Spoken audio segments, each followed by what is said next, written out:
The inner child is one of my favorite tools among all the healing practices I've ever learned, because it's something we can practice anytime, anywhere. You don't need anyone else. You can heal yourself by yourself. Truly, it's a form of self-education and a journey of self-healing, especially in those moments when I recall a painful memory from the past, or when a slight discomfort rises from within. Whether it happened a year ago, 10 years ago, or even 3 or 4 decades ago, I can do this practice right away. And the method is actually very simple. The first step is to go back to that moment. Look at who you were back then. Try to clearly see what was happening at that time. Who was there? Where were you? What did the scene look like? Then slowly fade everything else away, the people, the situation, and leave only one thing in your awareness, yourself as you were in that moment. And to that version of you, gently say the first words, "I know." You must have felt really hurt. Naming the emotion you felt at that time is very important, because only by saying it can we truly honor our feelings and recognize what we needed inside. And once we recognize that, we no longer need to attack others. We no longer need to blame or project. We don't need to push our responsibility onto someone else. We can take full responsibility for our own life. The second step is to say to your past self, "I appreciate you.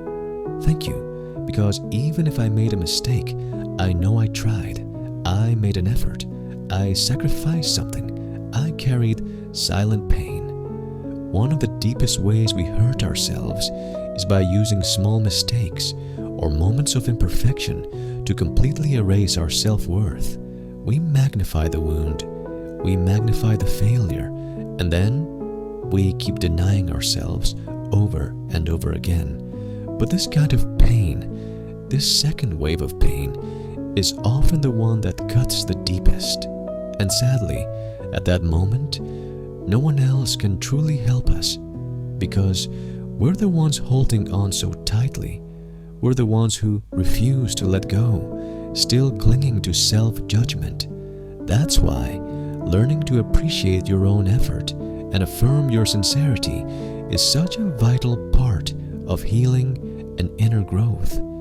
Now, the third step is about taking responsibility. We bring with us a quiet strength from within, along with a sense of self-respect and self-acceptance. And from that place of calm, we gently say, "To be honest, you really did make a mistake. You were too overwhelmed with emotion. Maybe you were just trying to protect yourself, but in the end, you hurt someone else."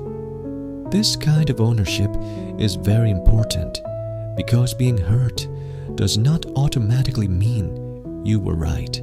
Taking responsibility is a true sign of maturity and strength. And now comes the fourth step, making a promise to say to yourself, "From today on, I will be different." The first 3 steps are about facing the past, but the fourth brings us back to the present, to begin again and create our future. We can take every experience from the past and transform it into a lesson, a reminder, and then let that reminder merge gently with who we are, right here, right now.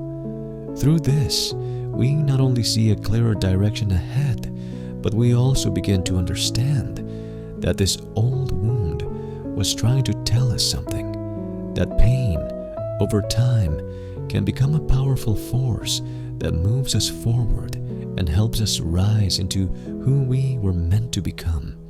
The real purpose of inner child work is not to stay trapped in the past. It's to help us reclaim our power in the present moment, so that we can become a more whole version of ourselves. This practice is something we can do every single day. if you'd like to explore more, feel free to click the link in the episode description below.